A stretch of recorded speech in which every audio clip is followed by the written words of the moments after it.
Welcome to Precision Signals. I'm Sean Khozin. Today, as modern cancer therapies become more powerful and more precise, oncology is entering a new phase. For decades, the central question was survival. Could we extend life in the face of a devastating disease?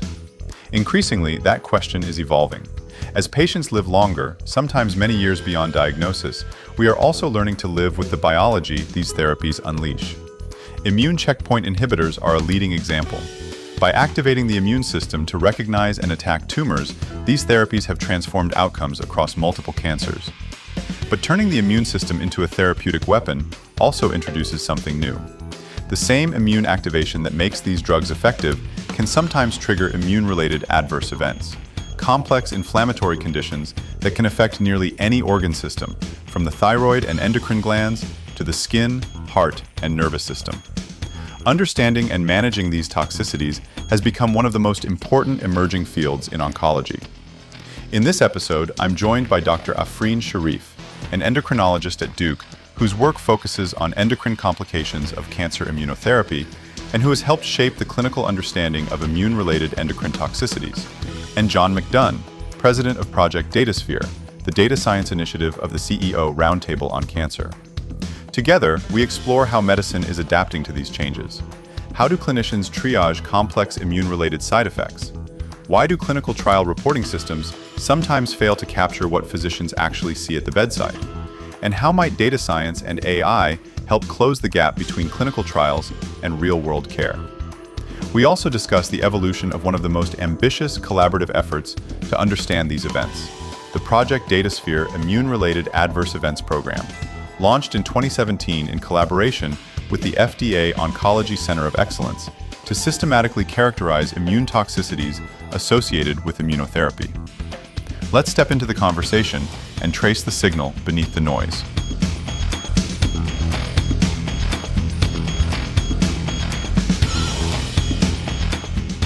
Hi, Afreen. Hi, Jon. Welcome to Precision Signals. Hi, Sean. It's great to be here. Yeah, hi, Sean. Fantastic. Great to have you both here. Definitely looking forward to the conversation. Before we get into science and cancer research, I'd like to learn a little more about, Afreen, how you ended up becoming a physician. And was there anything as you were growing up that motivated you to pursue the path that you did? Absolutely. Well, everyone likes to talk about their journey. I'll try to be Right. short, but let's just start off with the fact that I was born into a family that is full of doctors. I have 4 sisters who are in the medical field, and it was just one of those things that I grew up learning about amoeba and parameciums and mitochondria, and I didn't see the world differently. And I always wanted to either do an MBA or become a doctor. There was the 2 things that I wanted to do, and I'm thankful I actually pursue both today. But that was the journey that I started off with, and then I got diagnosed with gestational diabetes during my internal medicine training. And that's how I decided to do endocrinology. And then once I started doing endocrinology, my stream was actually ethnic diabetes, because I actually wanted to help people just like myself who belong to different ethnic groups and don't get the right kind of advice, which is tailored to their cultural kind of nuanced approach. That's how I started my fellowship. But when I was doing my first week of fellowship at Duke, I actually had a patient where the oncology fellow called for a consultation and said, "Hey, Afreen, we got a consult for you. It's a case of adrenal insufficiency. It's a case of renal cell carcinoma." So I said, "All right, slam dunk is probably primary AI, metastatic disease to the adrenal glands, easy peasy, right?" And then the attending picked up the phone from behind and said, "You know what? You should look up these drugs. They're called ipilimumab and nivolumab, and this patient's on a clinical trial." I'm talking about 2014, 2015, right? So I Right. said, "What mab?" I'm like, "How do you spell this? Tell me the spelling. I've never heard of these drugs before." And then I went on Google PubMed Hunt, and I loved the science behind it. I said, "This has to be something that is going to transform cancer care." It made a lot of sense to me. The physiology made sense. And I said, boy, oncologists are probably going to need endocrinologists more so than they ever have. And this is probably a field that I should do. And I absolutely enjoyed the science. I loved the patients. When I started doing this as a fellow, I collected patients. If that's a word that you can say during fellowship, every single patient with an endocrine toxicity was supposed to see Afreen. So that's how I began my career, and I've not looked back. I mean, it's been a fantastic journey, a very rewarding space to be in, especially because I get to work with wonderful people like you and Jon, and it's just been a amazing journey and a very rewarding journey, needless to say. I think this is very interesting because historically, endocrinology and oncology have been quite separate, have operated in different silos. So it seems like you very organically stumbled upon the world of oncology and merged it with your subspecialty. Very, very interesting. And so much has happened since then. Obviously, you have been instrumental in establishing the endocrine toxicity program at Duke, which is, if I understand it correctly, a very unique model to triage the cases. And in some instances, you're using an e-consult model. Can you tell us more about the program? Absolutely. So when I started doing this back in fellowship about 10 years ago, I just had a half a day clinic. And then now I only see cancer patients. I have three APPs, another MD that sees Duke cancer patients, and we have a large, robust practice. And what we've noticed over the years is that there has been an increased awareness, not and an increased number of patients. Because when I started doing this, and when you and I started doing this, 1.5% of the world's population really qualified, US population really qualified for checkpoint inhibitors. Now, fast forward a few years ago, 55% of the population qualifies for these agents. So we're seeing that while the incidences remain the same, the number of people receiving these drugs has gone up significantly, exponentially, if you say that. So we really needed a way in which we could do an expert opinion triage for these patients, because we know that if patients wait and cancer patients wait, they're either in urgent care, they're in the ER, their very effective treatments are being held or stopped while they wait to see an endocrinologist like myself. And if I wanted to see myself 7 years ago, it would take me 6 months to get an appointment with myself. And I just thought that this is not the way I want medicine to be practiced today. This is not how I want my patients to be treated. And all it took was the fact that we can weigh in with data. Because if you look at endocrinology, we're very data driven, we're number driven. We can look at charts, we can tell you 90% of the time at least some things that need to be done, whether it's starting treatment of XYZ dose or getting XYZ labs so that we can kickstart the process of evaluation. And oftentimes we can mitigate a hospital admission and an ER visit just by looking at the chart and giving oncologists like yourself recommendations on what needs to be done. So that was the idea behind which we started the e-consult service, and it's a very unique thing. I mean, e-consults have been in existence between primary care and specialty, but this was a specialty to specialty e-consult, and the goal was really high acuity expert triage and recommendations. It was a very different focus. It's not about patient needs to see us and patient doesn't need to see us. It's about let's do this before the patient sees us, or let's get this done so you could prevent an ER visit. So our focus, our objectives are very different.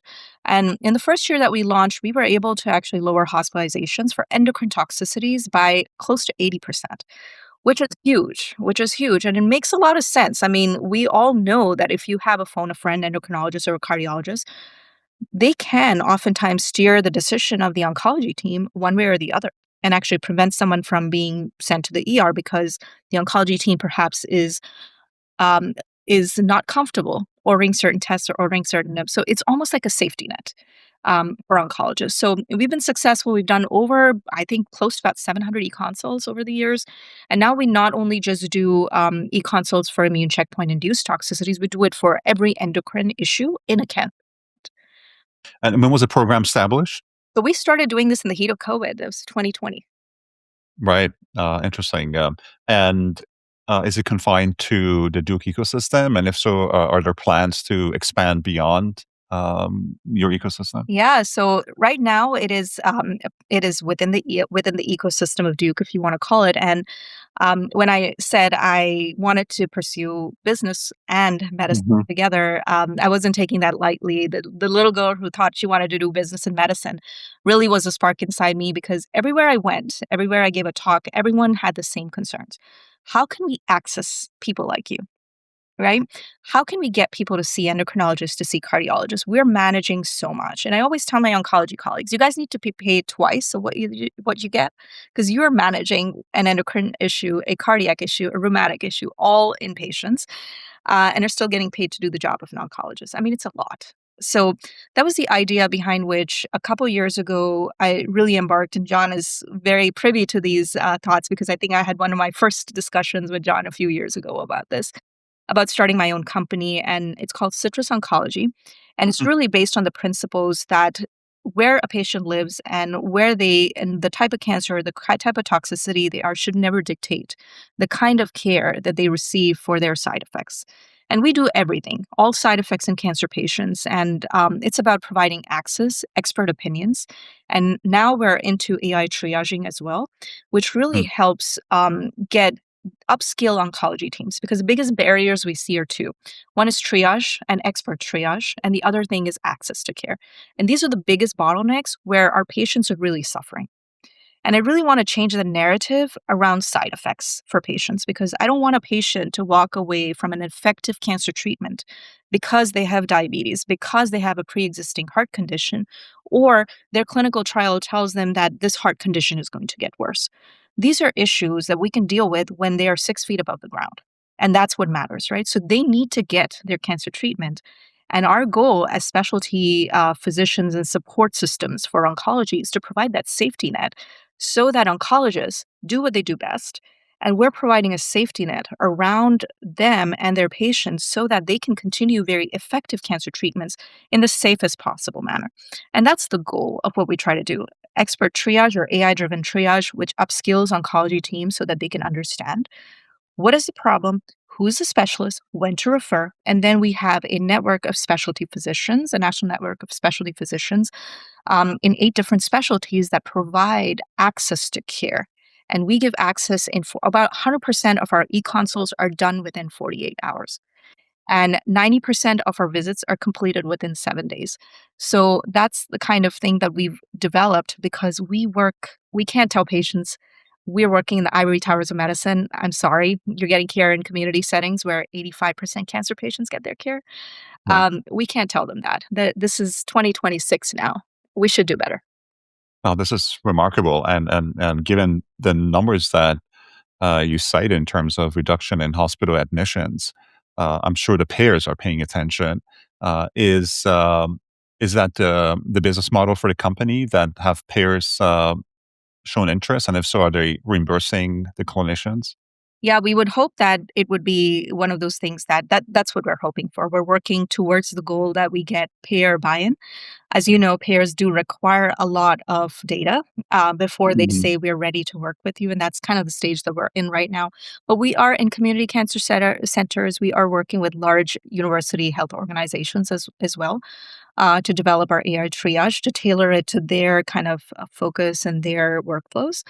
And that allows us then to become a software plus, a service company that is a very powerful way and the way I really want medicine to be practiced. The difference between what we do and what other companies do is we come from a place of deep expertise.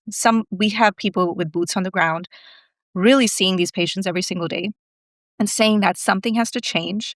And it's not just doctors, it's not just AI, it's both.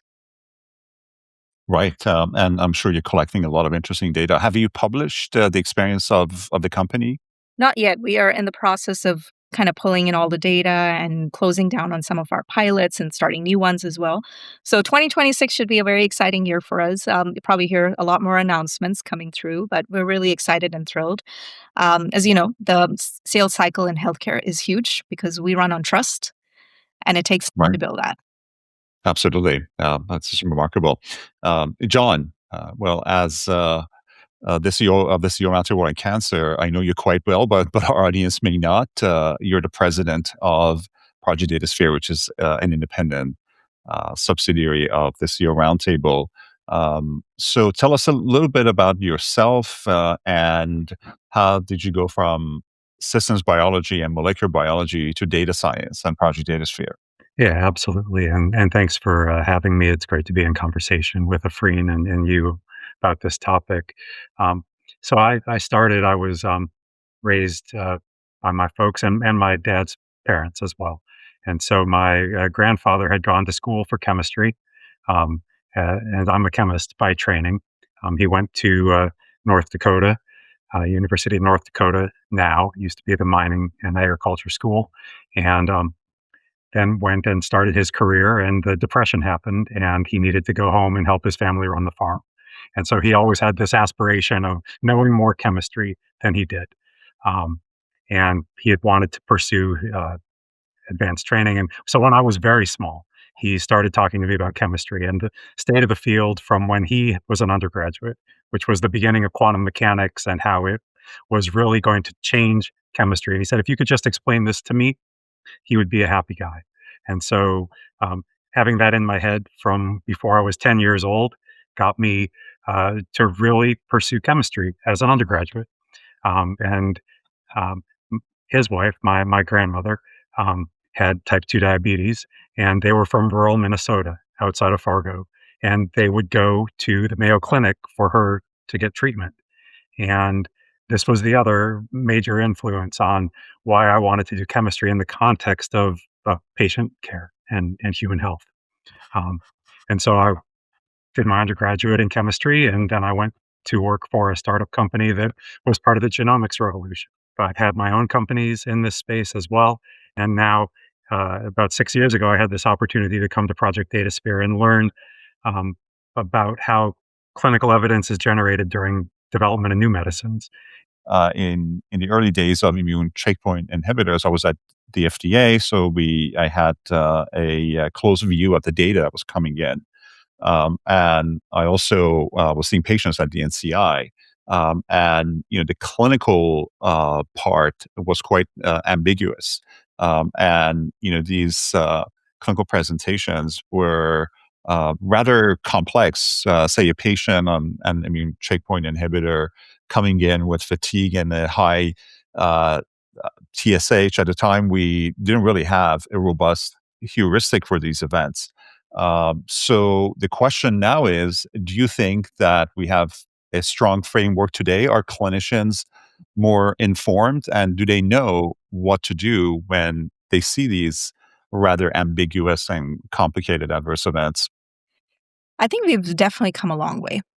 From the time of, I don't know what this is, and let's treat it like a symptom, to actually driving down from symptom to cause to treatment. I think that has certainly been a moving shift, I would say, because as we have newer drugs, newer combinations, I think the metric keeps getting shifted, right? Before 10 years ago, we were giving pure monotherapy checkpoint inhibitors. Now we're in the stage where we're doing this for early stage malignancies. We're doing this for an expansive number of malignancies, which have other comorbidities associated with it. You're giving this in neoadjuvant settings. You're giving this with chemotherapy. You're giving that in combination, first line, third line, with radiation. So it really has become, while we have gotten better at where we were 10 years ago, we still have a lot more to learn about these, especially Mhm. because of the way our patient population is. And, I strongly believe and see that cancer is going to be the next HIV. We're just doing a Mm. fantastic job taking care of cancer. The same thing we saw in the 1980s and the 1970s about HIV. People would die. Now we are not talking about that. We're talking about survival. We're talking about what's coming next. And we're talking about patients who are surviving this and living with long-term side effects and immediate side effects, which have implications. So, and then Right. when you add multitudes of agents, multiple tools in the toolkit that we have in our oncology toolkit, it really complicates the process of triaging and understanding the more nuanced approach. Yes, we've gotten better, but there's still ways in which we need to improve. Just because we're just a few years behind of our application of these amazing. Mhm. Yeah, that's very interesting. You're right. Patients are living longer, which is great, but then they have to live longer with immune-related adverse events and side effects of anti-cancer therapies in general. And it's quite remarkable that we're also seeing immune checkpoint inhibitors being used in the earlier state setting.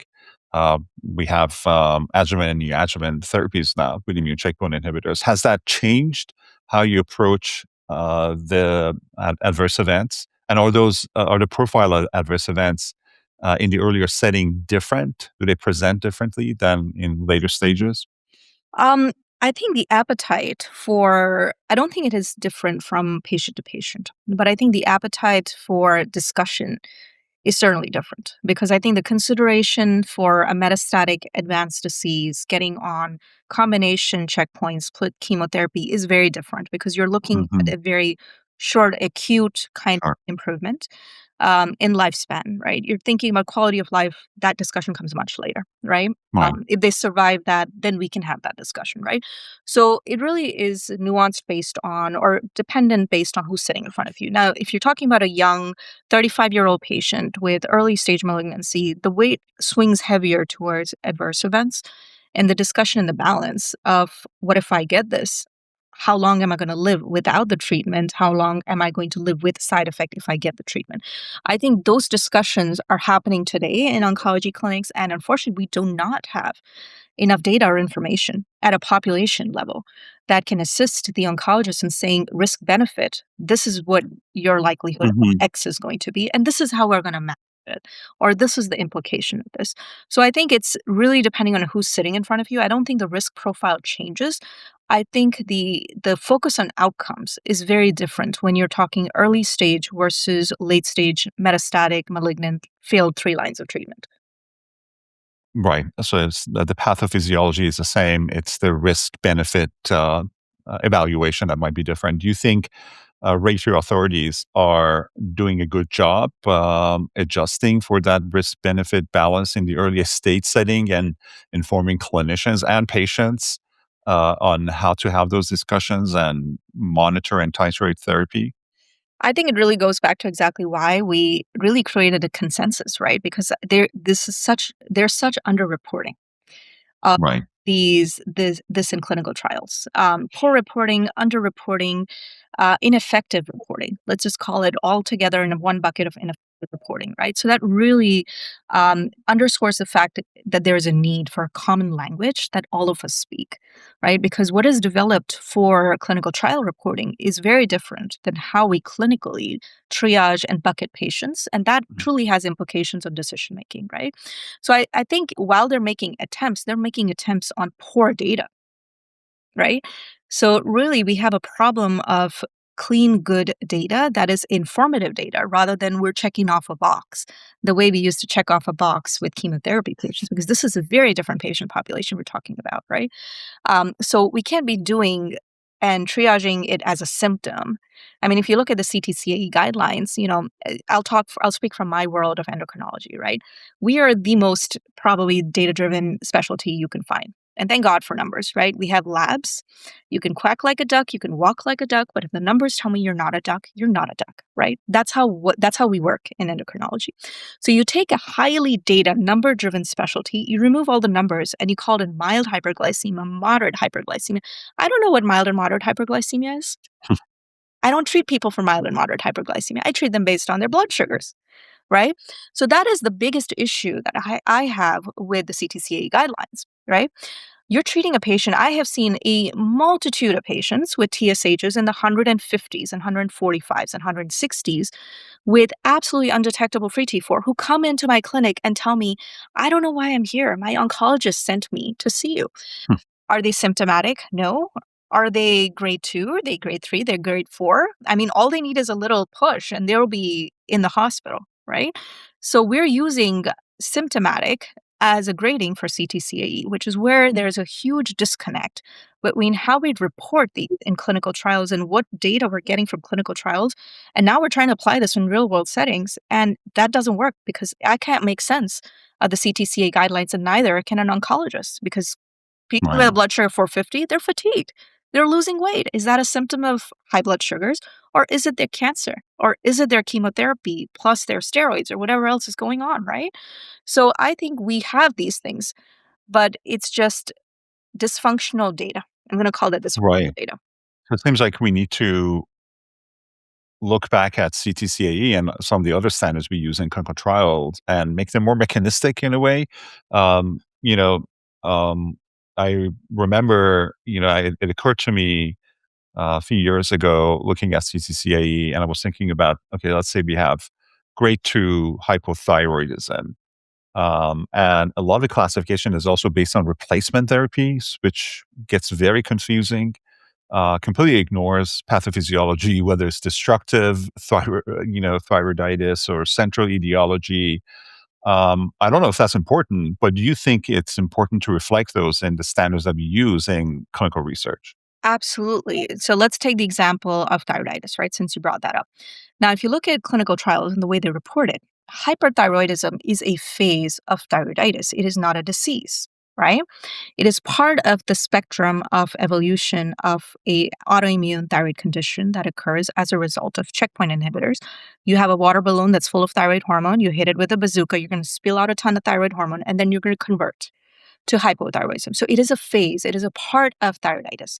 Now, when you look at the clinical trial data, patients are reported as having hyperthyroidism, then hypothyroidism. Some are reported as having thyroid abnormalities, some are reported as having thyroiditis. Now, what does the patient truly have? When did they transition? We don't really know because they're not being documented correctly, because the people doing the CTC or people doing the grading of these toxicities don't have the clinical guidance to understand that this is actually one disease, which is something we have really established with the Delphi consensus is one thing. Up to date, I've just authored an article on Up to Date to really change the nuances around this. I mean, I've already updated the recent Up to Date article to reflect that these are phases of the same thing. They're not different diseases, right? So as you can imagine how flawed this can just be. So we're dependent on the data we have. And we've done a terrible job defining that data right from the get-go, right? We're trying to talk Right. the same thing, but we're speaking so many different languages that Right. it's cohesive, it comes out gibberish, and then the clinicians are sitting in front of the patient and being like, I don't know what to do with you. I don't know what you have, right? So that's where the Yeah, disconnect. absolutely. Capturing these events and verbally explaining them and then translating that into CTCAE is a very convoluted process in a way. And again, going back to my experience at the FDA, we used to see a lot of adverse events that were, say, captured at the point of care in the concept of a clinical trial as, let's say, rash. And then a data manager goes in and changes it to dermatitis and tries to guess what the grading is based on what the clinician said during the visit. And that's where simple, straightforward AE, such as rash or dermatitis in this case. So there's a lot that can be lost in translation. I do agree that we should have a more objective data-based approach. Uh, Speaking of which, John, how far do you think we are from that reality? I know you have a lot to say about CTCAE. It was part of the program at Project DataSphere in the context of the Immune-Related Adverse Events Initiative. But before we get there, I think it would be helpful actually to talk about the Immune-Related Adverse Events Project Initiative, how it came about. And John, can you tell us a little more about that? Yeah, absolutely. So the program started with a joint symposium between Project DataSphere and the FDA Oncology Center of Excellence.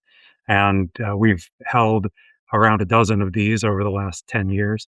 And these are all around kind of emerging topical um, ideas in oncology clinical development. And so we have had one set of meetings around safety science, and uh, this new class of medicines, the checkpoint inhibitors, really gave everyone something new to think about, which is the genesis of the immune-related adverse events research program. What year was that? What year was the FDA meeting? I think that was in 2017. Right. I believe that's correct. And this really started with a couple case reports about myocarditis, and that is life threatening. It's very severe, and it was basically a pilot project was done to see if this was um, more than just coincidence, and it was found that um, through some real detailed work. Translational science work that this was a mechanistic attribution to the checkpoint inhibitor. That in rare events it could cause a myocarditis, at the time I was at the FDA, and I remember when we were seeing these immune-related adverse events, it was very difficult to make a clear judgment on exactly how to manage these events and what type of recommendation we should give sponsors. There was a paucity of data, and we had to extrapolate from other inflammatory conditions that may not have been appropriate. So we were thinking about where to get the data, and Project DataSphere came up, and they said, let's reach out to Project DataSphere. And again, the rest is history. So Jon, tell us about CTCAE. What are your thoughts about CTCAE, and how was CTCAE and metro terminology and data standards part of the immune-related adverse events project? Well, I think CTCAE really sets a starting point for consideration, right? But it's as with most of these different systems and measure terms or the ICD codes, they're incomplete because we don't know everything that we're trying to understand. Right, when we approach medicine, we're continuing to learn, and so these are um, incomplete systems that need to have kind of a life cycle management, and we need to add new terms and maybe disambiguate things that were captured under uh, maybe it was called one thing and it's really two, or maybe it was two or three things like Afreen pointed out, but it's really just phases of one condition with um, thyroiditis, for example. And so what we've found is that by working with subject matter experts, we can identify those areas where we can do some cleanup of these vocabularies, and we can make sure that each of these different databases has the most up to date and relevant terminology so that we can uh, properly encode that information during clinical development, which is where the MEDR terms come in. And then in the post market setting, once a medicine is approved, we can manage patients appropriately, which is where the ICD codes come in. And both of these systems, the MEDR terminologies and the ICD codes, are areas where our immune related adverse events program has added to the richness of that vocabulary so that patients can be um, both characterized appropriately and new and cared for in a differentiated way, which is what we're learning these patients need to have. That's awesome. Maybe so there were new ICD codes and measure codes, measure terminologies that were introduced as part of this program. That's fantastic because these standards are very hard to modify, and the bar is quite high. Um, but this raises a fundamental question. CTCAE is based on primarily observations, sensory input, and then the clinician in a lot of cases makes a judgment about how to characterize it. In some cases, that goes through multiple hands until it's coded as a measure term. In fact, in clinical trials, there's a verbatim column, what the clinician says, and then the measure terminology, and then the CTCAE grading, which is done afterwards. It's not done in the exam room. So a lot can happen, a lot can go wrong. As a footnote, again, when I was at the FDA, when I was at the FDA, I started to sound a lot smarter than I am. So I reflect back on that experience a lot because I just had access to much data. You see everything, what works, what doesn't work, what's hype and what's not. And in this case, we looked at adverse events uh, based on laboratory data like neutropenia versus MEDRA terminology, which is through observation. A difference. It never matched, which is kind of interesting. And we were wondering what to do. We ended up just putting both tables in the label, in the eventual label. So, and Afreen, I think you may have alluded to this. Obviously, endocrinology has been very data driven, but other disciplines, other specialties are not.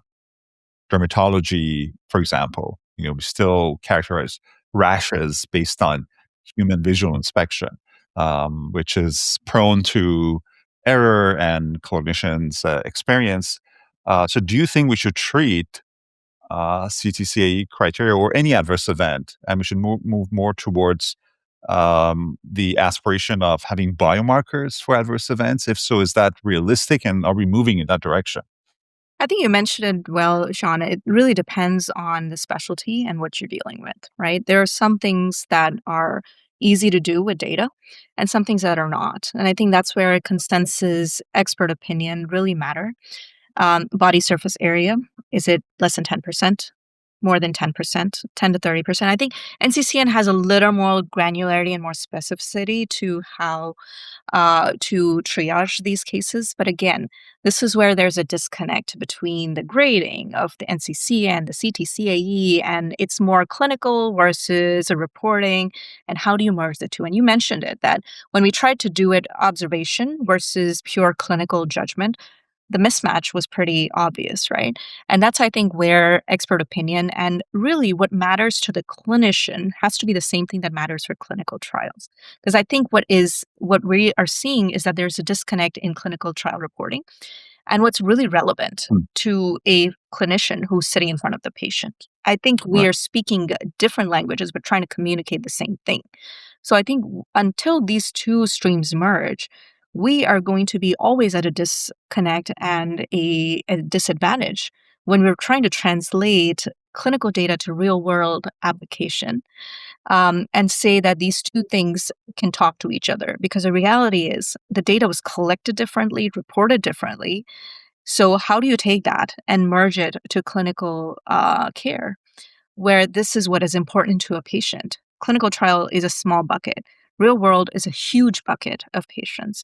How do you take that and apply it? So I think until we speak the same language and what is important for a clinical practice should be the same thing that is important for clinical trials and clinical trial reporting. I think that's where the real disconnect is, in my opinion. It Right. really matters depending on specialty, but there is an absolute consensus that can be achieved. You put 10 dermatologists in a room, 6 of them are probably going to agree with an assessment, and probably 4 are going to have different opinions, but that's okay. Majority of people do agree that this is the way it should be reported, and this is the way it should be practiced. And I think that is important to consider, even when you're doing clinical trials and how you're reporting it out. Right. Seems like we need a network of expert clinicians to opine on these things, which, in a way, that's something that you've started with your company. So that's great. It's also very interesting that different adverse events are characterized differently at the point of care and in clinical trials. So, do you think we should bring clinical trial standards to the point of care, or vice versa, or meet somewhere in the middle? I think we should attempt to get it to the space of clinical care. And then I'm certain we will meet somewhere in between. Let's just say that. But I think our first move should always be what is relevant. The application of a clinical trial is number one, ensure safety, ensure that this is Right. understood. But in today's world, it's not just about progression free survival. That is not the only metric that we are working with, and that's not the only metric our patients are living with. So when I go to oncology conferences and all the talk is about progression-free survival, overall survival, I'm talking about are the adverse events? What is the reporting on this? How many patients did what? How many patients lived with what? What were the long-term consequences of this? Because should be part of the equation today. I mean, I've been a strong advocate for this all through my career, and I will continue to do this, that I've never met an oncologist who could treat cancer without a side effect. So let's not Mhm. keep pushing it under the rug, right? And let's talk about it so that it creates confidence with clinical trials, pharma companies, with patients, with clinicians, that we all are speaking the same language, right? Because we cannot be practicing the way we did 20 years ago. The things were different. People, if they lived more than 2 years, then you could talk about side effects, right? We don't live in that world anymore. It's very different, right? I have patients who have been Right. here for more than a decade who've been cancer free, right? So I think we should attempt to get to where the relevance of a clinical trial application is to patients. Our responsibility is towards patients. That is the bottom line, right? And whatever we're doing and we're trying to translate in a clinical trial has to translate into real world clinical care. And if it doesn't translate and there's a disconnect, we are doing a disservice to the people we serve. And I think that has to be the bottom line. Who do you think Afreen should play that role? It seems like that's something that nobody really owns because it requires orchestration of multiple stakeholders. Who would be the ideal organization, entity to play that role, you think? I think it has to come from the FDA because we went through a Mm, similar kind of format with cardiovascular outcome trials. For every cardiac drug to be approved now, it has to go through some basic every diabetes drug that needs to be approved has to go through basic cardiovascular safety in order to right. be approved. And where did the mandate come from? It came from the FDA. And once that is made a mandate, every clinical trial has been made to serve that purpose. So we have some precedence to this, right? We had some mishaps in the diabetes world where we had poor cardiovascular outcomes in patients, which is why with rosiglitazone we've seen that. I mean, we have oncology drugs that will cause adverse events. It is an on-target effect of these medications, oftentimes, right? We know that it's ramping up the immune system. It's going to aggravate autoimmune conditions or it's going to unmask or cause new autoimmune conditions. It is science. It's going to happen in different shapes and forms. So we should acknowledge that this is an important thing. It has to come from FDA. And I don't think anyone, you, me, John, talking from peaks of mountains is going to change this. But I think if the FDA really takes notice of this, that's where the change needs to come because this has happened before. Well, this is John. Let's make a note of that. We had the FDA Commissioner, Dr. McCary, at our annual meeting last year in 2025, and he seemed quite motivated and receptive to new ideas. So I think we collectively have a magnificent opportunity to work with regulators to really advance the field forward and bring regulatory nuance into something that, as you said, really at the end of the day impacts the patients, and the focus should be the patient. And perhaps the best way is to really start with the patient and then work our way backwards. I think a lot of times we do it the other way around. We build it and they will come, or we take a very top-down approach and things can fall apart before they get to the patient. But this is an example of starting with the patient and then working our way backwards. This is so. John, how do you think data science, AI, and data architecture can play a role in surfacing the signal from the noise, knowing that our clinical trial standards may not be optimal, they don't match what we do at the point of care? How can data science and AI help? Well, I think we've set the stage now by collecting consensus expert opinion about so many of these different immune-related adverse events, from endocrinopathies and dermatopathologies, myocarditis, and central and peripheral neuropathies, and ocular and ophthalmic toxicities. That we've got a new starting point for establishing what good looks like, and that means we have the vocabulary now to precisely define what a patient is going through in so many ways. And we need to start from this point and move forward. And one of the projects we completed at the end of last year and presented at the Society for Immunotherapy and Cancer meeting was a review of a number of case report forms that are used in clinical development, and made recommendations for how to take that data collection standard and evolve it and move it forward with by incorporating the learnings of our different work streams in this area. So all this expert consensus coming together, informing how data should be now collected, now that we know how to do better. And by bringing a new standard for how safety data can be collected, we believe that through adoption of these formats, we can then layer AI on top of that to have high quality information going in as a way to inform and aid decision making um, at the clinical level for Right. individual patients.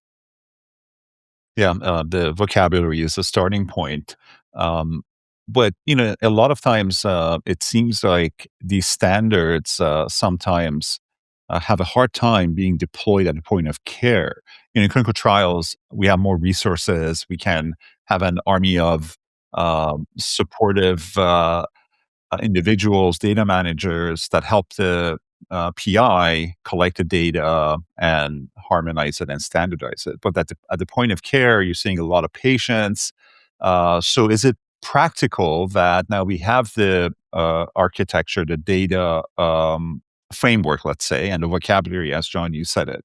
But Afreen, is it practical to expect clinicians to capture these events in a structured format You, that you saw matches? me. You saw me nodding my head, and Right, this right. was this was 2 days ago where I actually printed out our ICD codes, the T45, and basically printed out the ICD codes and put them on. This is what the codes you put in. This is the additional codes. I printed it out and stuck it in all the workrooms because people are busy. Afreen's going to do it because Afreen does this for a living. But what about the 500 different people who are seeing these patients? They don't have the time, nor do they have the ability to keep up with all of these new nuanced ICD codes, right? So there is development, and then there's adoption, and then there's a lag of time that takes in between. This is where I think the adoption going, while we're starting at the level of the patient, the adoption can come from the places where you have more resources, which is at clinical trials. You mentioned it right. Clinical trials, that's how you make the adoption start. And you trickle your way down to patients and trickle your way down to the clinicians who are doing everyday medicine, right? And this is where AI can actually help. This is where clinical Mhm. AI workflows can really be helpful because the way I envision having to practice medicine in, say, the next 10 years, and I'm a huge AI adopter, right? The way I envision is that a chart will be reviewed before I walk in. There is a summarization of data that goes in. The ICD codes are put accordingly based on the claims data and based on my pattern of billing before that I've done for a patient. For example, if it's a return patient, it's already set for me. When I walk in and all I have to do is approve those, that is the only way we can actually scale these, Mhm. right? And these things are going to come. I mean, there are things within Epic, there are things within Right. Cerner, there are things within that are being just starting off. So I do think that in our career, we're definitely going to see scale and adoption because we're upskilling our clinical folks with AI. Because I don't think we can squeeze much more out of our clinicians. Everyone is really working hard. Um, and really working tirelessly despite everything that's being hurled at them, from the new AI technologies to the AI integrations to the EMR updates to the patient messages to the calls that come in to the new nuanced decisions and the 5 other questions that are sitting on your desk. We're all trying really hard. Asking people to do more, it's not sustainable. And plus, we have people Right. who are Yeah. less trained who are getting into the field, right? There are people who train for 15 years getting into the field. There are people who train for 2 years getting into the field. Huge difference in how they practice medicine. And what you don't know, you're never going to do in medicine. And that's what it is because there's so much you have to keep up with.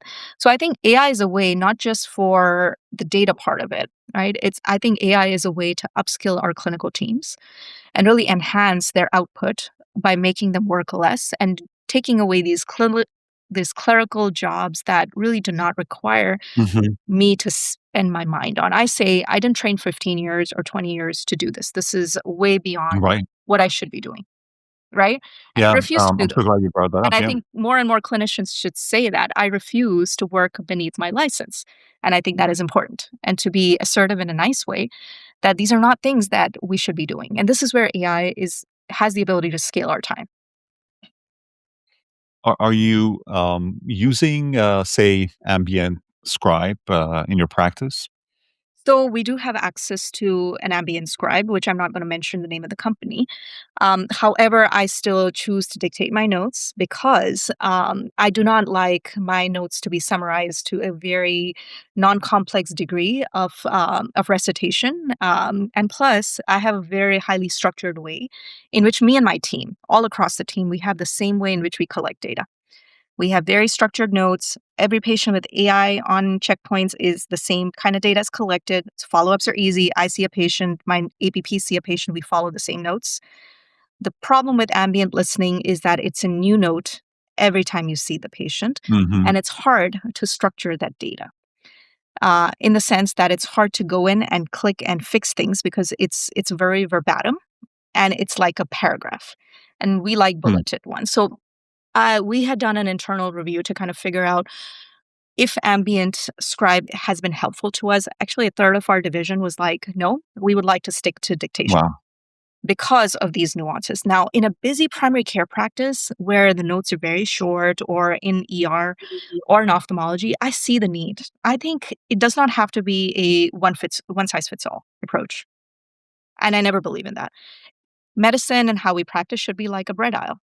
You go in, there's 25 different types of bread. I don't know why there are 25 different types of bread, but there's a buyer for each type of bread. That's why they exist on the shelf. And that's how we should be choosing our tools to enhance our process and our performance. It should never be said you should use this or you should use this. It's what works for you at the end of the day. Yeah.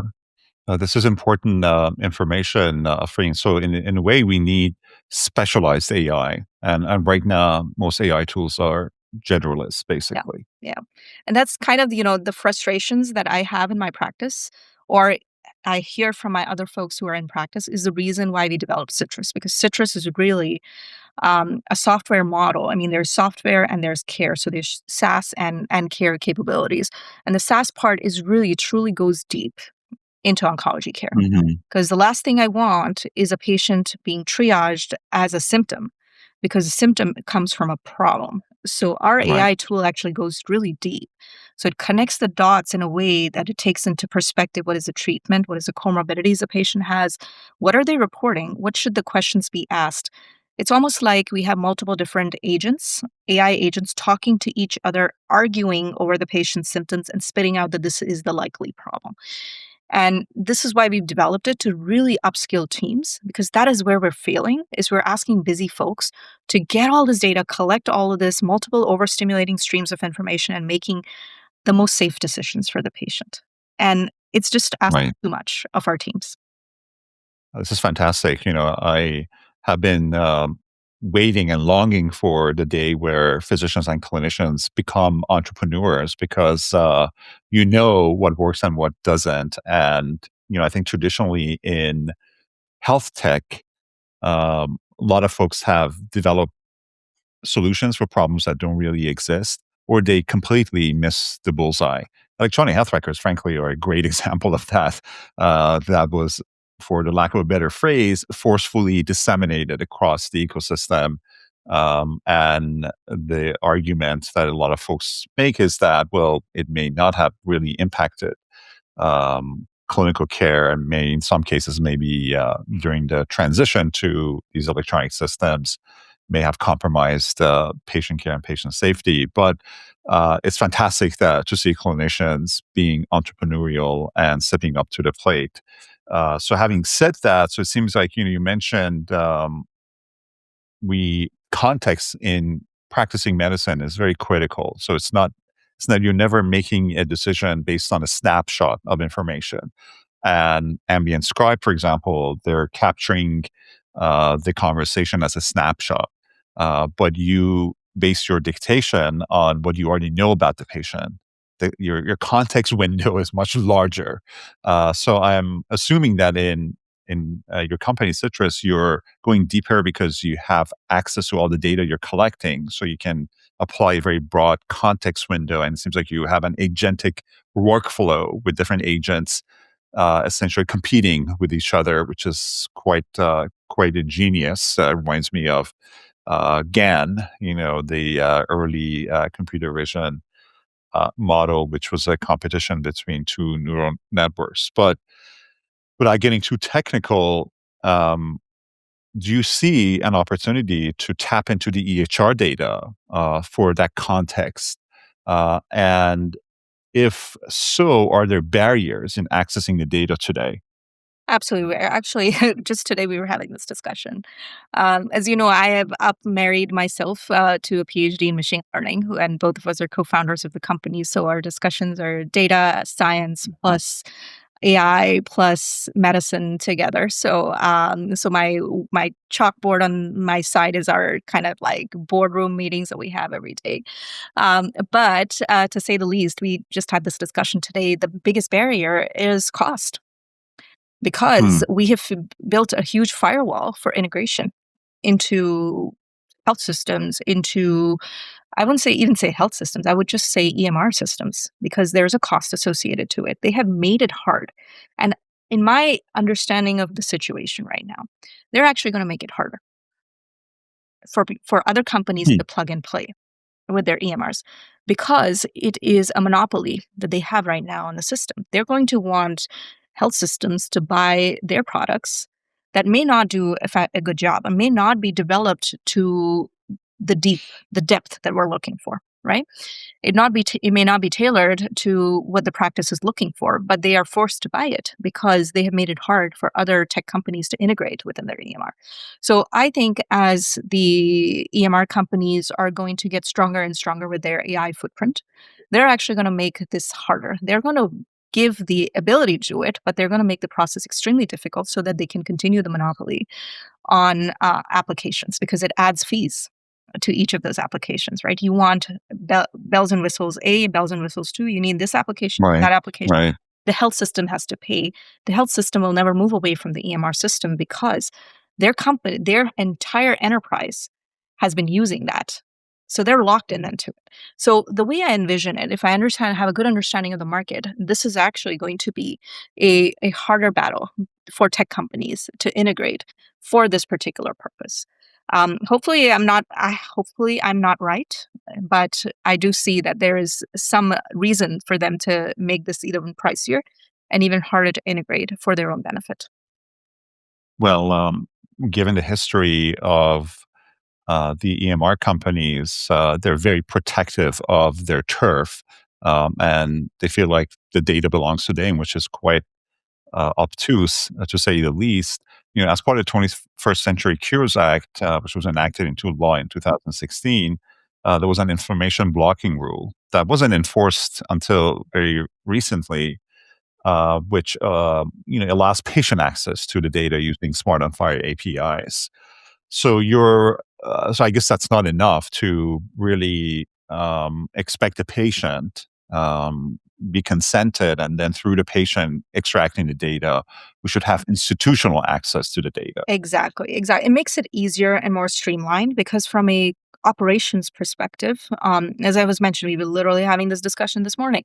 From an operations perspective, it makes it complicated and time consuming, right? So example, Right, application, right, I'm being approached by your company or you who's working for an enterprise, and you're saying, I'm going to give you all this care. I need data from you. Click here, download this app, click on this button, and then you're going to see this, and then you're going to do this, and then you're going to send it, and you're going to email it. It has to be secure. It has to be. Just think about our busy cancer patients. How much time do they have on hand to actually do this? Some of them are dependent on their children or their spouses to do all of this. So you see that quickly fizzles out, that you start with 100 patients, you probably are going to get data from 25 patients or maybe 30 patients after an extensive amount of back and forth, phone calls. It's operationally very heavy to ask the B2C part, which is a consumer part, to actually do this on their own. There is absolutely a way to do this. Nothing is impossible until it's done. So it can absolutely be done, but it is a tedious process to do it. So coming right. from the source is much, much, much easier. But we'll see how this kind of plays out with integration. But I do know it's not just one company or two companies. It is the entire market that has a hard time kind of integrating into EMR systems for these reasons. Yeah, as we were talking, Afreen, it made me. I realized that this problem has been traditionally addressed by HHS and the Office of the National Coordinator, which is, a health